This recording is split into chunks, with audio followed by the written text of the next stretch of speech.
it's Renee with Delaney Jane Cards, and welcome back to Create and Inkspire.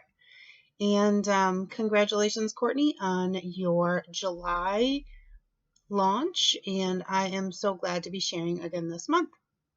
Today I thought I would share a project showcasing coloring yellow and using some really random things that you might not think should be in your craft room. Yellow can be really hard to color, so I wanted to kind of pay attention to creating depth inside yellow. And then I had some super fun things in my craft drawer, and I thought, let's incorporate them into a card. So here you see I stamped my flowers out, and I do stamp this twice. I only used one, but I did stamp it twice just so I had a backup. And this is a clearly besotted stamp set, and it's this beautiful tulip. It's got a lot of space to color. It's got a lot of detail, but it's got some wide open spaces, so it's really easy to get shading. I'm going to color the tulip yellow because that's what we're practicing. So here I'm using my Y02 and I'm going in and adding it to where the shadows would be. And you can kind of see where the petals fold and where there's a crease. That's where a shadow is going to be. So Y02, now here's Y08, and I'm going to go in and reinforce those shadows and like that petal that's way in the back that's going to be dark. So I just kind of filled it in. But here this petal in the front has that fold in it. So you see how there's going to be a shadow there. And then I want the lip of the petal to kind of fold over. So I added that little V-shaped shadow there. And I'm just going in and reinforcing those shadows. So here going to the Y19 is my next color. And in the yellow Copic marker family, there is not a lot of contrast that you can get with yellow. I mean, you can build contrast, but you usually have to add something else. And most people go to yellow red or a brown. I'm going to pull in a BV, blue violet. This is blue violet 04. BV04. Now, blue or purple and yellow are like complementary colors. I think that's what they are. They make brown. You know, if you mix them together, they make brown. But using a blue violet instead of a violet, you get a more gray brown than if you use a violet. So by putting that blue violet down and then scrubbing it basically with the Y19, what I'm going to do is make a grayed out yellow without gray. It's a much more natural shadow.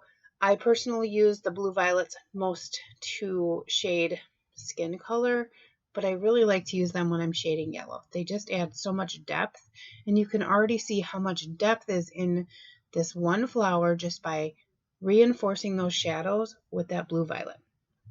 So I did leave the second flower in here so you can really see how that works. So just like the last one, I'm going to go in and put the shadows in with my lightest yellow. I'm going to build them up. And what I'm really doing is saturating the paper so that my colors blend really nicely. So I don't have a spot where the blue violet is going to be blue violet. It's going to be sandwiched in between layers of the yellow in the fibers of the paper. So here, just reinforcing those shadows. And now I'm going to add in that blue violet. And it always does look scary. Well, first of all, let's stop here. Yes, it looks scary. But it's just paper. It's just paper and some ink. It's nothing special. It's nothing super important. It's nothing earth-shattering. It's just paper. Let it be scary. Go for it. What's it going to hurt if you have to throw it away? What's it going to hurt? So here I just pulled in that blue violet in those shadowed areas, and I'm going to color over it, and that blends it in with the yellow. It's not scary anymore, is it, when you look at it? It doesn't even look like it's a blue violet or a purple.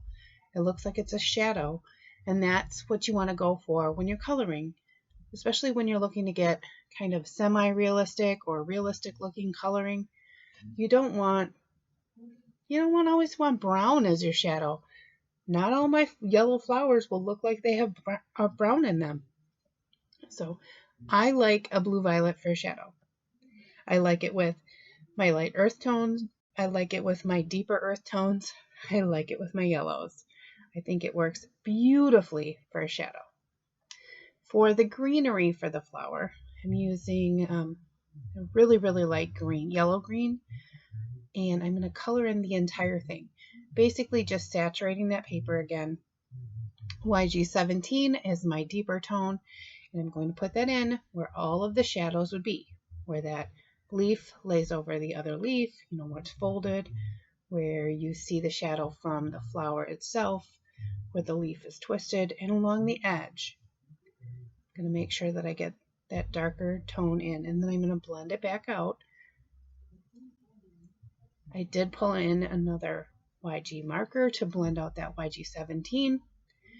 I really was going for light, like the foliage part to be light, and I wanted those flowers to really pop, which is why I'm using this lighter green color as the foliage. I think tulips usually have a more saturated green color for their leaves, but I wanted this light tone.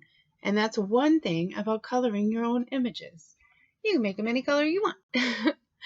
So here I had taken that piece of pattern paper and I selectively embossed it. And I used a piece of Scotch removable tape to just hold it inside that folder where I wanted it to be, and matted this up. And that's kind of where I got my color combination from, the striped paper. You can see that the yellow and the green, they really do coordinate well with my floral image. Just adhered this down, and I used a liquid glue because that is a really deep impression that embossing folder gave. So I wanted to make sure that it stuck down well. So for the rest of my pieces, I am also using a piece of glitter cardstock here, and I'm also using liquid glue for that. Glitter stock, sometimes I have a hard time getting that to stick with other things. So here I'm using that. It's like a chartreuse almost. Isn't that like the color that's between yellow and green? Now here I'm using some twine. This is like natural, it's a natural fiber. But this stuff, do you know what this stuff is? Bet you not everybody has this in their craft room. Before I tell you what it is, I'll tell you why it's in my craft room. So years ago, there was a product called Magic Mesh, and it was this adhesive kind of plastic mesh sticker stuff. And a lot of people use it to add texture or to stencil over, for lots of reasons. And it was kind of pricey. So I found this at my local hardware store, and I thought, I can probably color this any color I want. And it's got the same texture as Magic Mesh, and I can probably get a giant roll versus one little tiny bundle of that other stuff. So that big roll of white gauzy stuff, that's drywall tape. Yep, drywall tape. I thought it would make the perfect little wrap for these little flowers that I colored. So I added this little piece of twine because I thought that would be a really neat little tie for a bouquet of flowers. And then I was kind of contemplating if I should have colored the other set too and made it a bigger bouquet of flowers, but I didn't feel like coloring anymore, so I decided to just continue and put my card together.